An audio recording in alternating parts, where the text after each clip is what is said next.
మరి సహా దూరంగా ఉన్న పుంలింగ పదానికని చెప్పాం కదా. దగ్గరగా ఉన్నదాన్ని ఏమంటాం మనం? ఇతడు, ఇది అనడానికి ఒక పుంలింగ పదానికి ఏషః అని చెప్పాం కదా. మరి ఏషః కూడా విభక్తుల్లో ఏకవచనంలో ఒకసారి చూద్దామా?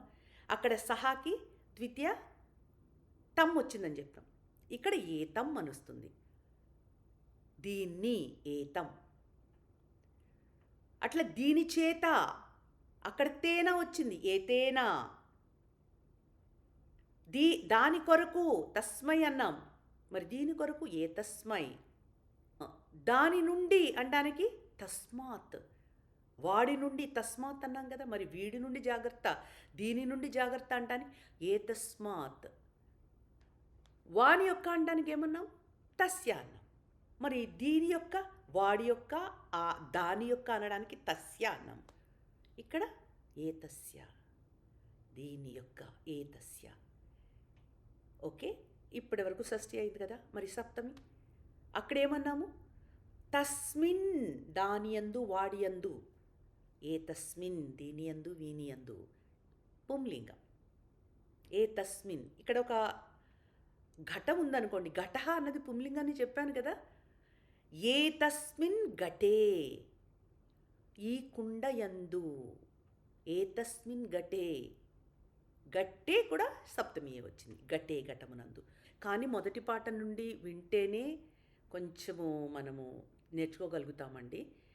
కొంచెం ఓపిక చేసుకోండి. వాతాయనం కిటికీ, వాతాయనం ద్వితీయాలు కూడా కిటికీని అనమాట, కిటికీని అని అర్థం.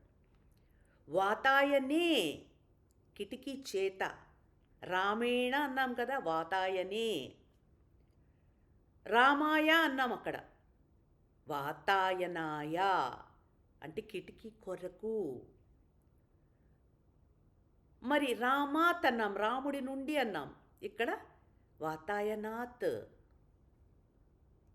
నపుంసకలింగం, అది పుంలింగం. ఇంకొకటి రామస్య అన్నాం అక్కడ, వాతాయనస్య, కిటికీ యొక్క. మరి కిటికీ యందు, అక్కడ రాముడి యందు అనడానికి మనం రామే అన్నాం, ఇక్కడ కిటికీ యందు అనడానికి వాతాయనే. అట్లాగే మీరు ఇవన్నీ వస్త్రం, జలం, పుష్పం, కమలం, శుభ్రం, నవీనం, వదనం, లలాటం ఇవన్నీ తీసుకుని ఏకవచనం విభక్తి అంతా రాయండి. ప్రథమ, ద్వితీయ, తృతీయ, చతుర్థి, పంచమి, షష్ఠి, సప్తమి రాయండి. అప్పుడు మనకి కొంచెం మాట్లాడడం వస్తుంది. పెద్దలు మాట్లాడినట్టయితే కాదండి, చిన్న చిన్నగా మనకు అర్థమవుతుంది. అంటే రామస్య, రాముడి యొక్క. ఓకే, కృష్ణస్య, కృష్ణుడిది కూడా అకారంత పుంలింగ శబ్దమే. ఇక నేను 3 భూతకాలం, వర్తమాన కాలం, భవిష్యత్ కాలం చెప్పాను.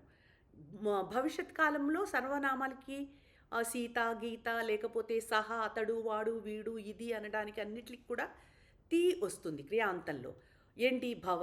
గచ్చతి, గచ్చతి, గచ్చతి వస్తుంది. అట్లాగే మనకి భవిష్యత్ కాలంలో గమిష్యతి, వెళుతున్నాడు, గచ్చతి, గమిష్యతి. మరి రామః వెళ్ళాడు, రామః వెళ్ళాడు, గతవాన్, రామః గతవాన్ వెళ్ళాడు. అట్లాగే స్త్రీలింగం సీతా గతవతి, సా గతవతి, గత అని కూడా అనొచ్చు. అట్లాగే రామః గత అని కూడా అనొచ్చు. సమయః పంచోన ద్వివాదనం, పంచోన ద్వివాదనం, మధ్యాహ్నే, మధ్యాహ్నే పంచోన ద్వివాదనం. ఒక్కసారి మీరు చెప్పండి. 10:30, 10:15, 1:45, పాదోన, పాదోన ద్వివాదనం, 1:45, పాదోన 15 నిమిషాల తక్కువ 2 గంటలు. 1:30, 1:30, సార్ధ ఏకవాదనం, 1:15, సపాద ఏకవాదనం, 5 నిమిషాలు తక్కువ 1 గంట. ఎస్, పంచోన ఏకవాదనం.